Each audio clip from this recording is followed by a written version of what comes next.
سینوها د فرعون د ځانګړي طبیب یادښتونه له میلاد څخه 1450 کاله وړاندې.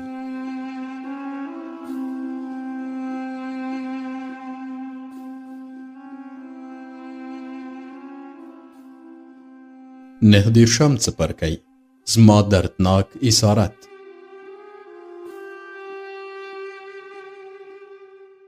په لومړۍ ورځ هغه لاره چې موږ پرې روان وو نسبتا هواره وه او د ګاډۍ ټکانونو نه ځورولم ځکه زه پر یو جوال وښو ناست وم.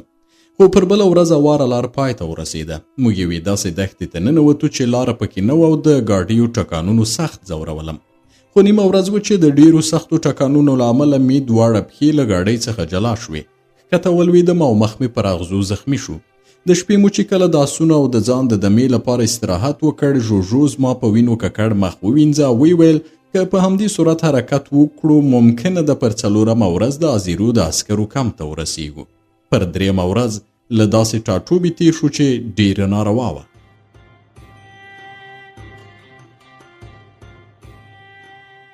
دغلته مې ډېره بوږنونکې منظره ولیده ځکه چې د پارتیزیانو یوې اډې ته ورسېدو چې ټول عسکر یې د ازیرو د عسکرو له لورې وژل شوي وو او هغوی حتی ماشومان هم وژلي ول. کله چې موږ هلته ورسېدو سلګونه مردار خواره مرغان د مړیو په خوړلو بوخت ول او د مړیو حالت د دې ښودنه کوله چې له وژلو یې کابو 2 ورځې تېرې شوې وې. دا په دې معنا و چې د ازیرو سپاهیان له دې ځایه ډېر لرې نه دي ځکه چې 2 ورځې مخکې یې دغه ډول وژنه کړې ده. پر څلورمه شپه له لرې بل شوی اور ښکاره شو او ژوژو ماته وویل دغه اور د ازیرو د عسکرو د کمپ دی. له دې کبله چې هلته کوم کلی نشته چې ووایو د ازیرو عسکرو سوځولی وي. د ژوژو په خوښه لږه شیبه یې سار شو چې آسونه واښه وخوري او ستوماني یې کمه شي. بیا د سپوږمۍ په رڼا کې وخوځېدو او ورو ورو مو حرکت کاوه.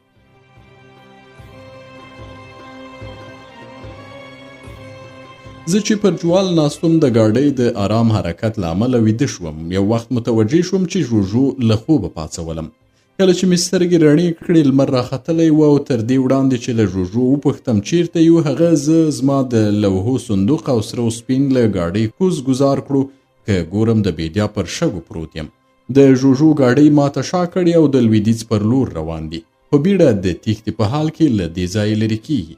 د ژوژو پر دې چلند حیران شوم خو شیبه وروسته زما حیراني ختمه شوه ځکه چې پوه شوم له ختیځه یوه ډله جنګي ګاډۍ په ډېرې چټکتیا سره زما لور ته را روانې دي او داسې ښکارېدل چې غواړي د ژوژو ګاډۍ تعقیب کړي. په دې وخت کې د هورمهب خبره رایاده شوه چې ویل یې کله چې ستا ساتونکو عسکرو د ازیرو سپاهیان ولیدل وبتښتي.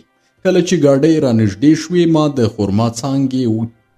د خرما څانګې چې وچې شوې هم وي راواخیستې او پر خپل سر مې وښورولې چې د ازیرو سپاهیان پوه شي زه د جنګ کولو نیت نه لرم. خو هغوی ما ته پام ونه کړ او د ژوژو په ګاډیو پسې ولاړل. خو ژوژو ملګري یې په بیړه داسې وتښتېدل چې د سترګو په رپ کې له نظره پټ شول. له هغه وروسته د ازیرو د سپاهیانو ګاډۍ بیرته راستنې شوې. له ما سره نږدې ودرېدې او ما هغه راز د خرما څانګې پر سر ښورولې.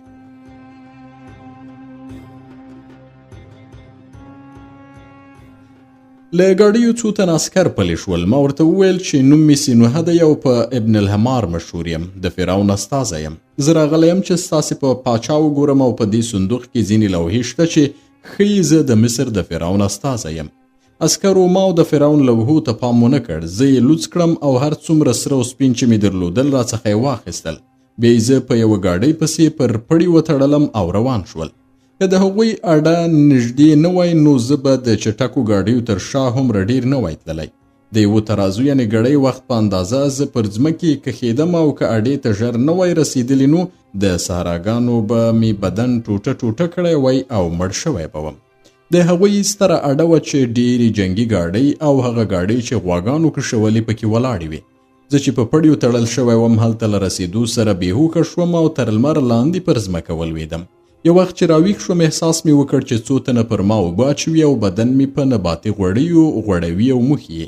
وروسته را معلومه شوه چې د اډې یو افسر چې لیک لوستې زده و زما لوحې لوستې دي او پوه شوی و چې زه د فرعون استازی یم. نو حکم یې وکړ چې له ما سره سم چلند وکړي، جامې مې بیرته راکړي. کله چې دومره شوم چې پر لاره ولاړ شم ومې ویل ما ازیرو ته بوځئ. ازیرو په یوې خیمې کې اوسېده. کله چې زه ولیدم له کېږدۍ راووت.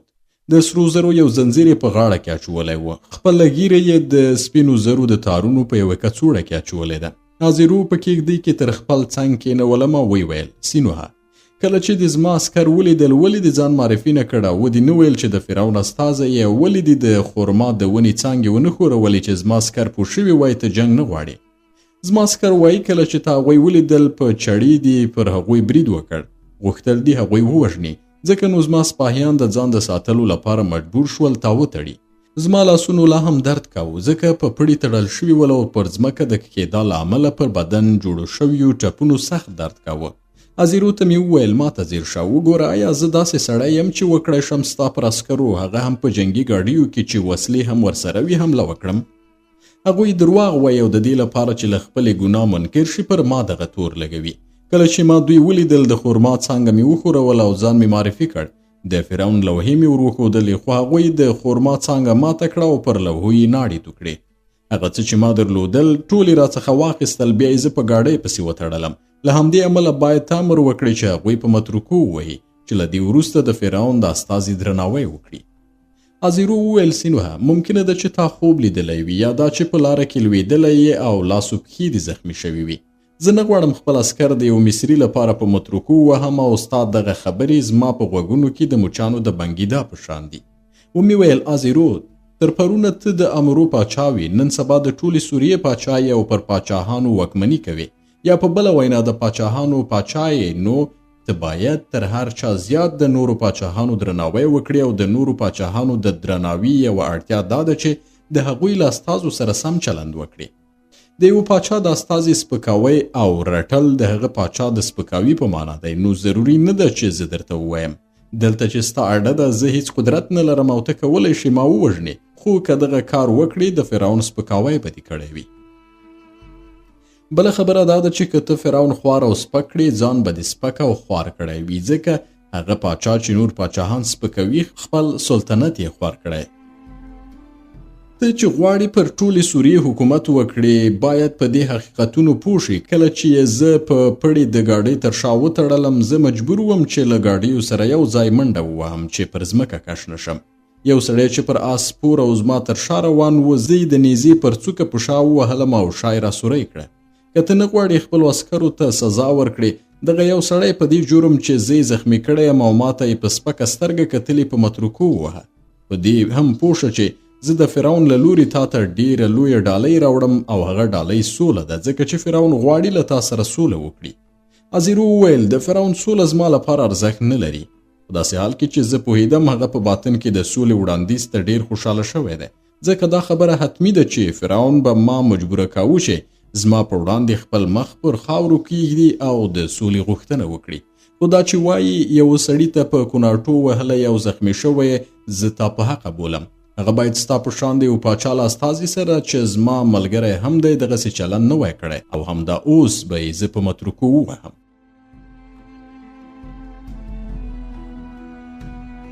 پر همدې ورځ ازیرو امر وکړ چې د هغه عسکر راټول شي او د هغو په شتون کې یې دغه سړی په متروکو وواهه.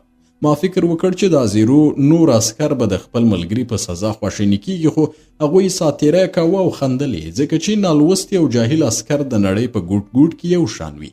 له دې کبله چې د هغوی په شان کې تفریح نشته، نو له هرې وسیلې حتی په متروکو د خپل ملګري له سزا څخه هم خوند اخلي. کله چې ما ولیدل د هغه سړي له بدنه وینې روانې شوې او متروکي د بدن غوښې جلا کړې، لاس مې پورته کړ او له ازیرو مې وغوښتل چې د دغه سړي سزا بس کړي. تر هغه وروسته مې هغه سړی خپلې کېږدۍ ته چې ازیرو زما لپاره بیله کړې وبوت. عسکرو چې ولیدل زه هغه سپاهي خپلې کېږدۍ ته بیایم، فکر یې وکړ چې شکنجه کوم یې، نو خوشحالي یې وکړه. خو ما یې ټپونه ور وتړل او مسکن درمل مې ورکړل. له هغه وروسته مې د اوربشو اوبه ورکړې او هغه سړي سم باور وکړ چې ګنې زه لیونی یم. د شپې مهال ازیرو د ډوډۍ لپاره ور وغوښتلم. زه یې کېږدۍ ته ورننوتم. خواړه یې راوړل. ما ولیدل چې د ازیرو د پوځ پر قومندانانو سربیره د هاتي یو شمېر افسران هم موجود ول. د هاتي د افسرانو نښان دا و چې په خپلو ټټرونو یې 2 متقاطع تبرونه او د تبرونو د پاسه یې وزر لرونکی لمر انځور کړی و. د شپې خواړه کباب شوی سیرلی او په غوړو کې سره کړې ډوډۍ وه. ټولو را سره په مهربانۍ چلند کوه، خو داسې احساس مې کوو چې د دوی دغه مهرباني ملنډو ته ورته ده، ځکه زه ورغلی وم چې د فرعون له لوري له هغوی سره سوله وکړم.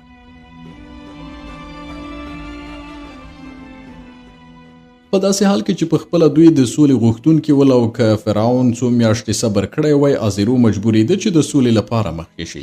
د ډوډۍ له خوړو وروسته ما ولیدل چې د هاتي افسرانو د شرابو په څښلو کې افراط وکړ، او ما اټکل وکړ چې ښایي کومه ناوړه پیښه وشي. همداسې هم وشول. د هاتي افسران چې نشه شول د امرو له افسرانو سره ونښتل. امرو هغه هیواد دی چې ازیرو یې پاچا و. د هاتي یو افسر خپله چاړه راویستله او د امرو د یو افسر په ستوني کې یې خښه کړه.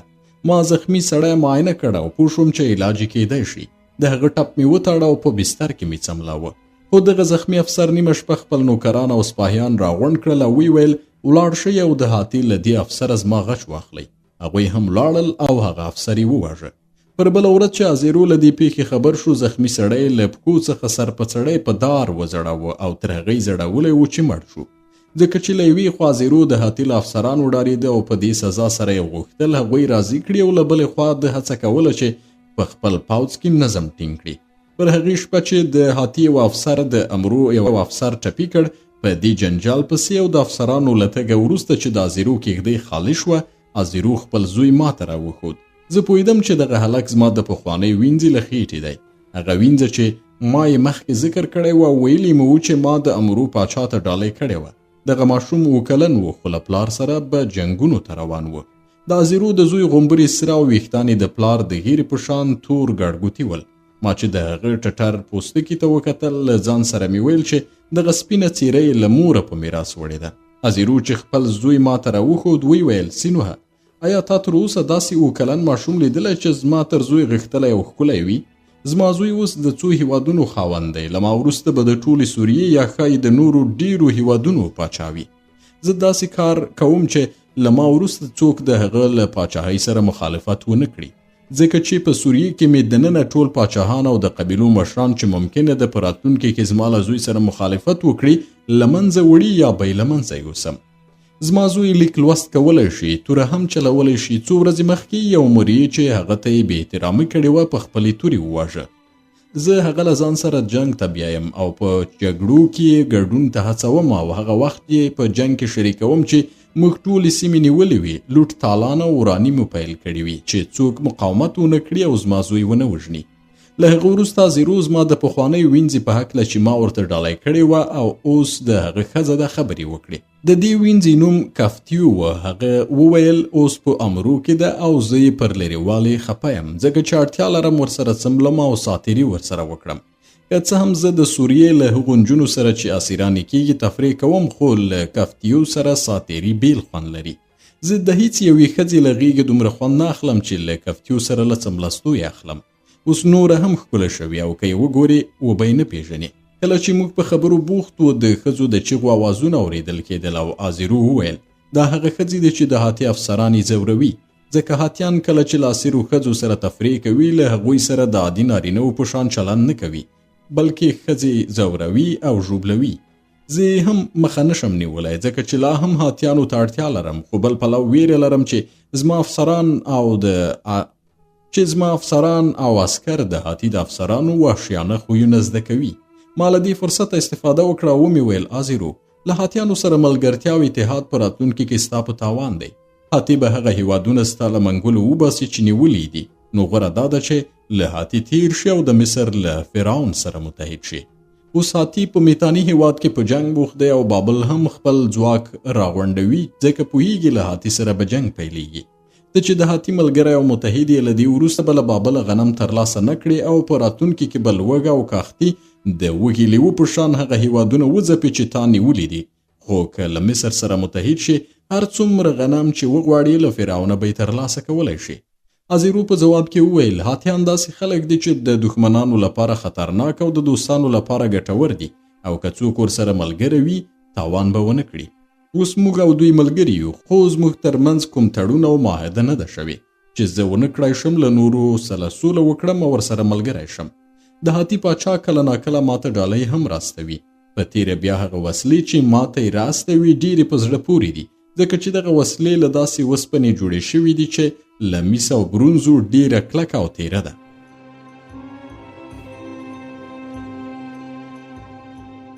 زه دا منم چې د هاتیانو له چلنده راضي نه یم، ځکه چې هغوی د سوریې په ځینو بندرونو کې چې زما په هیواد پورې اړوند دي داسې چلند کوي چې ته وا دغه بندرونه د هغوی دي.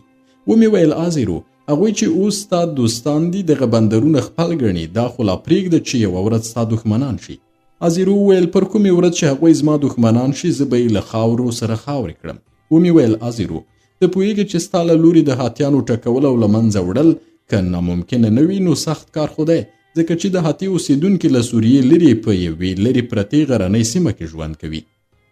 که ته غواړې هاتیان له پښو وغورځوې باید خپل عسکر له سوریې څخه د هغوی هیواد ته بوځي، مګر هغوی به په غرنیو سیمو کې ستا لښکر له منځه یوسي. زه پوهېږم چې هاتیان یو ډول فلز لري چې نوم یې وسپنه دی او هغه توري چې له وسپنې جوړیږي مسي توري په یوه ګزار غوڅوي او د هغوی وسپنیز غشي داسې تیره دي چې کله له لیندو خوشي شي او پر ټټر ولګیږي نو له شا څخه وځي. پر دغه ملت برلاسۍ ناشونی دی، ځکه چې په پراخې غرنۍ سیمه کې اوسیږي او که ته دومره ځواک ولرئ چې هغوی کلابند کړي نو خپله پلازمینه به خوشي کړي او بلې سیمې ته به ولاړ شي. ډیر کلونه به دې په غرنیو سیمو او درو کې سرګردانه کړي، هغه هم په دې شرط چې د هاتي د هیواد سوړ ژمی وزغمي، ځکه چې په ژمي کې د هاتي په غرنیو سیمو کې هوا دومره سړه وي چې په غرونو کې اور نشي بلولی او په دې سړو کې به ستا عسکر مړه شي. آزیرو، ته نو باید داسې کار وکړې چې کله هاتي په تا برید وکړي له ځانه د دفاع وسیله ولري او دغه وسیله له فرعون سره ستا اتحاد دی. ته په یوازې سر د هاتي پر وړاندې د خپل هیواد دفاع نشي کولی، خو که له فرعون سره یو ځای شي د مصر فرعون به دومره عسکر درکړي چې هاتیان په شا وتمبوي. آزیرو چې په ځیرکتیا سره یې زما خبرې اورېدې وی نه غوښتل اعتراف وکړي چې له هاتي ویریږي. د ویل د سولې پلوی یم او تر جنگ سوله غوره بولم، خو له دې امله جنګېږم چې له شرافت سره سم سوله ترلاسه کړم او که فرعون د غزې په سیمه کې چې په چل او دوکي له ما څخه نیولې ده بیرته راکړي او د سوریې د جنگ تاوان په غنمو نباتي غوړیو او سرو زرو ورکړي، ځکه چې دغه جنگ فرعون رامنځته کړی دی، زه به له هغه سره سوله وکړم. ما چې ولیدل آزیرو چې په خبرو کې د جنگ د تاوان یادونه کوي او خاندي نو پوه شوم چې له هغه سره ټوکې کولی شم. ومې ویل آزیرو، ای غله او ای د بې ګناه کسانو جلاده، ته څنګه د تاوان د اخیستو خبره کوي په داسې حال کې چې دا ته وي چې په سوریې کې د مصر په چوڼیو برید وکړ، نارینه او ماشومان دې ووژل او ښځې دې اسیرانې کړې. اوس دغه میرمنې د هاتي افسرانو ته ورکړي چې هغوی یې شکنجه کړي. ته له دې کبله د ګرمي او تاوان د ترلاسه کولو خبره کوي. ته خیال کوي چې مصر کمزوری دی، په داسې حال کې چې اوس په کوز مصر کې پخان او صنعتګر د تورو، نیزو، چړو، غشو، لیندو او جنگي ګاډیو په جوړولو بوخت دي. هورمهب چې ته یې ښه پېژنې یا د نوم اورېدلی دی، بې له ځنډه عسکرو د راټولولو لپاره هلې ځلې کوي. پر کومه ورځ چې ما غوښتل تا ته درشم او د سولې غوښتنه وکړم، داسې غوسه شو چې ما فکر وکړ وبه مې وژني. په فرعون چې د خپل خدای آتون پیروي کوي، د سولې غوښتونکی دی او له وینې بهېدا کرکه لري. له همدې عمله یې ما ته وویل آزیرو ته ورشه او د سولې وړاندیز ورته وکړه. خو د غزې په هکله باید ووایم چې نن سبا فرعون په دې سیمه کې هیڅ قدرت نه لري چې وکړی شي هغه ځای تا ته وسپاري. ته کولی شي په خپل ځواک سره د غزې غله او ډاکوان له منځه یوسي او هغه ځای ونیسي. پوهېږي چې دغه غله او ډاکوان هغه کسان دي چې ستا د بېرحمۍ او ظلم له ویرې له سوریې تښتېدلي دي. یوازینۍ غوښتنه چې فرعون یې د سولې په بدل کې له تا څخه کوي دا ده چې مصري بندیان خوشي کړي او د مصري چوڼیو د ورانېدا تاوان ورکړي. آزیرو د یو حریص سوریاني سوداګر په څېر چې د چنې وهلو پر وخت خپلې جامې شکوي خپل ګریوان وشکوه او نارې یې کړې: سینوهه، آیا کوم لیوني سپي خوړلی چې دغه خبرې کوي؟ غزه د سوریې خاوره ده، باید بیرته سوریې ته ستنه شي. خو د هغو مصري بندیانو په هکله چې له موږ سره دي د روانو دودونو پر اساس چلند کیږي. موږ یې خرڅوو او که فرعون د اسیرانو غوښتونکی دی او د هغوی د اخیستو لپاره سره او سپین زر لري، کولی شي هغوی واخلي. دا چې ته د مصري سوداګرو په هکله خبرې کوي، یوازې هغه څوک دغسې خبرې کولی شي چې لیوني سپي داړلي وي. دغه سوداګر چې ته وایې تاوان یې زغملی دی، چیرته و چې تاوان یې کړی وي؟ که هغوی په مصر کې وو او موږ مصر ته ورغلي یو او دومره زموږ د ورتګ له امله تاواني شوي وای، نو تا دا حق درلود چې ووایې باید هغوی ته ګرمه یا تاوان ورکړو. خو دغه سوداګر چې باید په خپل هیواد کې تجارت وکړي، هغه ځای یې پرېښی دی، زموږ هیواد خپل کور ګڼي او په ډېرو ښکلو کورونو کې ناست دي. زموږ ښېرازه ځمکې یې نیولې دي او له خپل هیواده مصري شیان سوریې ته وړي او په څو برابره ګټه یې خرڅوي.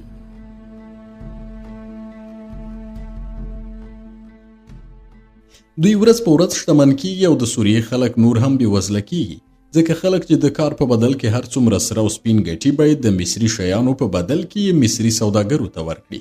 د سوریې په شیانو کې له غنمو پرته بل هیڅ شی د سوریې د خلکو لپاره ګټه نه لري. ډېره موده دغه روده په سوریې کې روانه وه او خبره دې ځای ته ورسېده چې داسې ښه کور، ښېرازه ځمکه او ښه کاریز پاتې نه شو چې په مصري سوداګرو پورې اړوند نه وي او یا هغه پکې شریک نه وي. اوس چې د سوریې خلکو خپل حق ترلاسه کړی، نو باید موږ مصري سوداګرو ته سره او سپین ورکړو او د هغوی تاوان او ګرمه ورکړو. زه پوه شوم چې که د مصري سوداګرو د ګرمي د اخیستو خبره اوږده کړم نو خپله خبره به ونه کړای شم. له همدې امله ما د بحث موضوع بدله کړه او ومې ویل: ازیرو، که ته له مصر سره سوله وکړې، د خپل ښار شاوخوا ته د دنګ دیوالونه جوړولی شي او ستا د هیواد سوداګر له مصر سره په معاملو بډای کیدای شي. خو که هاتی پر تا برید وکړي، نو د مصر فرعون د سرو سپینو او پوځي مرستو په زور د هغوی د حملې مخه نیولی شي. بیا مې زیاته کړه: ازیرو، که ته وغواړې د مصري سوداګرو د شتمن کېدا موضوع په سوریې کې راپورته کړې او ووایې چې هغوی په سوریې کې د خلکو په تاوان سره شتمن شوي دي، نو د یوې پخوانۍ مسلې په هکله به دې خبره کړې وي. پخوانۍ مسلې نن سبا د توجیه وړ نه دي. د دې لپاره چې د انسان د عمر هر پړاو خپلې غوښتنې او اړتیاوې لري، باید له هغوی سره سم عمل وشي.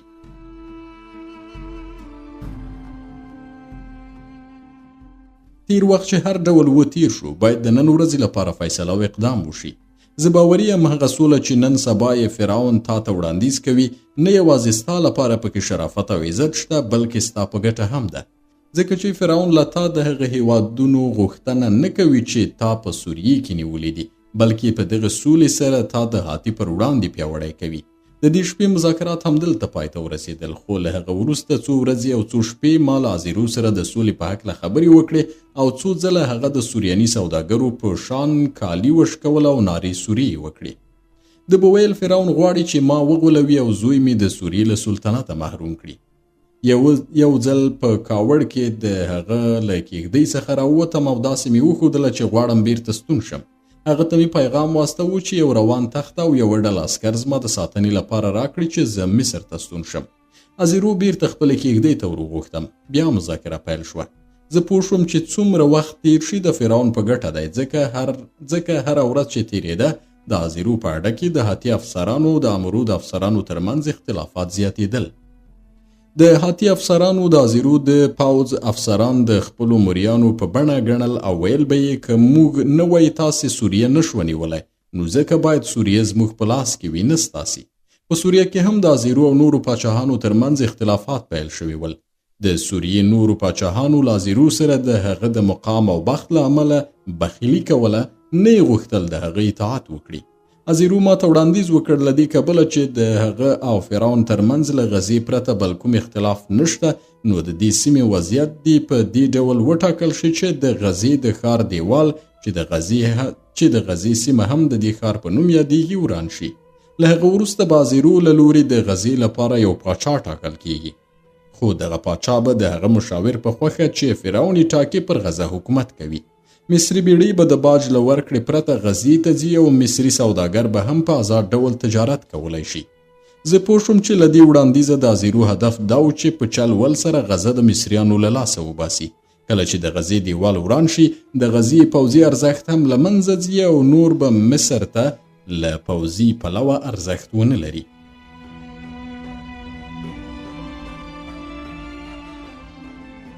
ما دغه حل لاره ونه منله او د پخوا په شان مې بېوسي وښودله. ومې ویل فرعون په غزه کې هیڅ نفوذ او قدرت نه لري چې وکړای شي د غزې د ښار دیوال وران کړي او یا داسې مشاور وټاکي چې د غزې د پاچا د ټاکلو لپاره مشوره ورکړي. ازیرو له ناپوهۍ داسې غوسه شو چې زه یې له خپلې کېږدۍ وایستم. ما غوښتل چې ستون شم، خو بیا یې هم زما مخه ونیوله. بې له دې چې د سولې په هکله خپل پرېکنده نظر ورکړي، زه څو ورځې نور هم د هغه په اړه کې پاتې شوم. خپل وخت مې د ناروغانو او ټپیانو په درملنې تیراوه. په تیره بیا هغه ښځې مې معالجه کولې چې د هاتي افسرانو به پرې تیری کړی و. ځینې پکې داسې وي چې پوهېدم حتما مري، هغوی ته مې اپیم ورکول چې له درد او عذاب پرته په ښکلي خوب کې مړي شي او د ژوند له شکنجو وژغورل شي. په هغو درملو کې چې په مصر کې د وژلو لپاره کارول کیږي یو هم د اپیمو په شان اغېزناک نه وي، ځکه یوازې اپیم او نور اړوند شیان یې کولی شي یو کس له کړاوه پرته په خوب بلې دنیا ته بوځي. له همدې امله باید اپیم د میرمنو، ځوانانو، ماشومانو او هغو کسانو لاسته ورنشي چې نهیلي دي او غواړي ځان ووژني. له دې سره چې د ازیرو په اډه کې د اوسېدو په وخت مې ناروغان او ټپیان او هغه میرمنې معالجه کړي چې د هاتي افسرانو پرې حمله کړې وه او ځینې مې د مرګ په خوب ویده کړل، بلکې په دې موده کې مې یو شمېر مصري اسیران هم آزاد کړل. یوه شپه 2 تنو نیت درلود چې ازیرو ووژني. ازیرو یو پکې وواژه او بل د هغه د زوی له لوري ژوبل شو. په بله ورځ ازیرو زه ور وغوښتم او له دې وروسته چې په سر کې یو څه خلق تنګي وکړه، خو بیا یې وویل زه چمتو یم چې له فرعون سره سوله وکړم. پر همدې ورځ له یوې خوا د مصر د فرعون او له بلې خوا د سوریې د پاچاهانو او ازیرو له لوري د سولې تړون برابر شو او د سوریې د نورو پاچاهانو له لوري ازیرو هغه لاسلیک کړ. د نوموړي تړون له مخې غزه له مصر سره پاتې شو او فرعون د غلو او ډاکوانو د ختمولو لپاره هیڅ ډول مسؤلیت ونه مانه، خو موافقه یې وکړه چې مصري اسیران به له ازیرو اخلي. په تړون کې ولیکل شول چې دغه تړون به تل د فرعون او ازیرو ترمنځ معتبر وي او د دې لپاره چې تړون دوامداره پاتې شي، هغه یې د آتون په ګډون د 1000 مصري خدایانو او 1000 سوري خدایانو تر ملاتړ لاندې راوست. کله چې د مټې خټې پر لوحو دغه تړون ولیکل شو، ازیرو غوښتل هغه مهر کړي. کله چې پر لوحې مهر ولګاوه، ځان یې داسې غمجن وښود چې ته وا د دغه تړون په لاسلیک کولو سره یې لوی تاوان کړی دی. ما چې هم پر تړون لاسلیک وکړ، ګریوان مې وشکوه او نارې سوري مې جوړې کړې چې ازیرو پوه شي زه پر دغه تړون ډېر خفه یم، ځکه د مصر په تاوان دی، خو په زړه کې هم زه او هم دی خوشحاله و.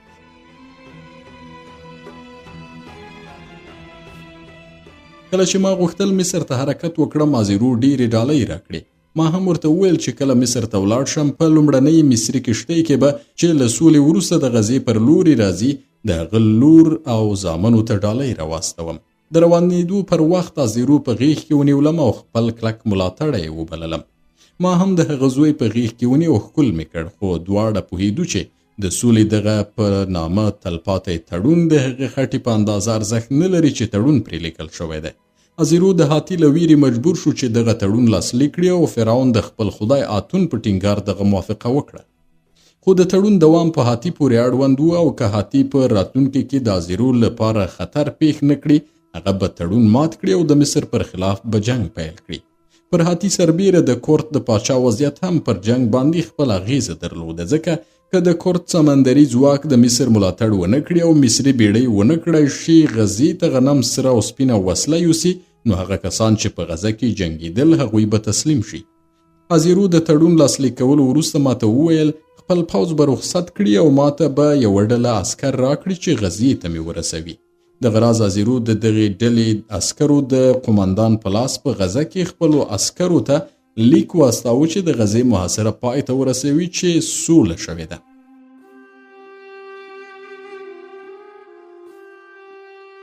کله چې موږ غزې ته ورسېدو او زما سترګې د غزې پر دیوالونو ولګېدې، پوه شوم چې ازیرو د غزې د نیولو لپاره ولې دومره ټینګار کوه او بیا یې غوښتل چې دیوال یې وران کړي.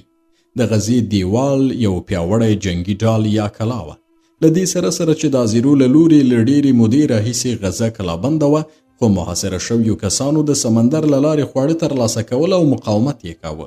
له دې کبله چې زه د مصر د پاچا استازی او په داسې حال کې چې د خورما د ونې څانګه مې پر سر ښوروله، غوښتل مې ښار ته ننوځم، خو د دې پر ځای چې د ښار دروازه راته خلاصه کړي، د غشو داسې باران راباندې جوړ شو چې تصور مې وکړ د ژوند وروستۍ شېبې مې دي.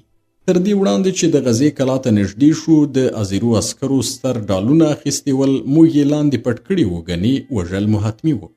ان له دې وروسته چې ما ځان په لوړ غږ معرفي کړ، د غزې د ساتونکو قمندان وویل موږ به ونه غولېږو او په هیڅ پلمې او عذر به دروازه در خلاصه نه کړو. که دغه سړی یعنی سونوحه د فرعون استازی وي موږ به یې په یو زنبیل کې پورته د دیوال سر ته کش کړو. همدا کار یې وکړ او په داسې حال کې چې د زیرو عسکرو خندل زه یې په زنبیل کې د دیوال او کلا سر ته وخیژولم. د غزې د دفاع کوونکو قماندان وویل ما له سوریانیانو دومره درواغ او چلونه لیدلي او اورېدلي چې پر هیڅ شي باور نه کوم. په دې وخت کې پوه شوم چې څنګه غزې تر دې وخته د زیرو د عسکرو پر وړاندې مقاومت کړی دی، ځکه چې د ساتونکو قماندان او نور موجود خلک ډیر زړور او هوښیار کسان ول چې نه غولیدل او نه له سوریانیانو څخه ویریدل. له هغه ځایه یوې کښتۍ زه د مصر لور ته بوتلم. کله چې نیل ته ورسېدم او د مصر اوسیدونکي خبر شول چې په سوریه کې سوله شوې ده ډیر خوشحاله شول. منفس ته له ننوتو وروسته زه اندېښمن وم او ډارېدم چې هورمهب پر ما غوسه نه شي او وبوایي چې د سولې د تړون لاسلیک کول د مصر د ګټو پر خلاف دی، خو هغه مې هم خوشحاله ولید. معلومه شوه چې د کورد سمندري ځواکونه نور د مصر د کښتیو ملاتړ نه کوي او د هغوی کښتۍ بیرته کورد ته ستنې شوي دي. نو که په غزه کې جنگ دوام کاوه غزه د دښمن لاس ته لوېده.